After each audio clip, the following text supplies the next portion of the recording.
Hello friends, जय Jagannath. Welcome करुच्ची मोर गोटे fresh mini blog रे। आशा करुच्ची समस्ते भलरे थे। तो चलतु आज वीडियो को स्टार्ट करवा। आज सकाळु सकाळु मु उठी जाइली।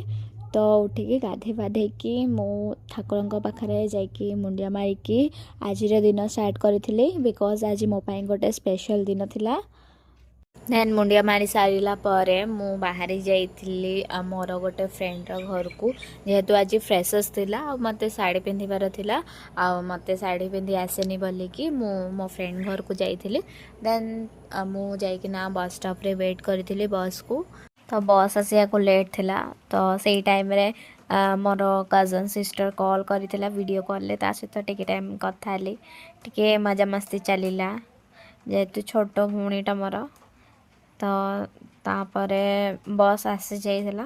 देन बहुत टाइम अपेक्षा करिले बस स्टॉप रे। देन तापरे बस मते मिलिला फाइनली। तो मु तापरे कोयल नगर आसिकिना पहुँची गले। देन कोयल नगर रो मते मो सांगर बाबा सी आसीथिले नेबा पई। तो मते नेकिना घरे छाड़ी देथिले अंकल। देन तापरे मु तांको घरे पहुँची आइली। तापरे आंटी मते साड़ी पिंधिबा स्टार्ट करथिले। देन साड़ी पिंधि सारला परे मु मेकअप जाइथिले।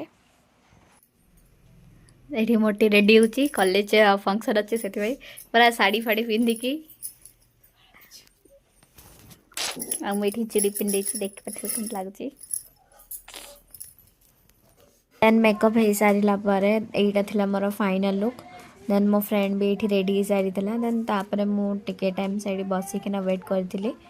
तो तापरे आमे बाहर जाइथिलो। एबे आमे चलिलु हमर मुख्य कार्यालय को, माने कि कहबार अर्थ जोड़ी प्रोग्राम होचे सेट को। तो चल जिबा एबे। देन पहुंचला पर देखबा सेठी कोन चलची। देन तापरे आमे फाइनली जाइकिना पहुंच जाइलु सेक्टर 18 रे थिबा कम्युनिटी सेंटर रे। एडी आपण माने देखिकी जानि पारुथिबे केमती टाइप रो एन्जॉयमेंट चली थिला आ समस्त केते सुंदर परफॉर्मेंस को एन्जॉय करूथिले। एक्चुअली आम फ्रेशर्स जो थिला सेटा दीटा कॉलेज मिसिकी ना होतला, SU women's college opening college. So देखि पारुथिबे केते पिला थिले दीटा कॉलेज रो मिसिकी।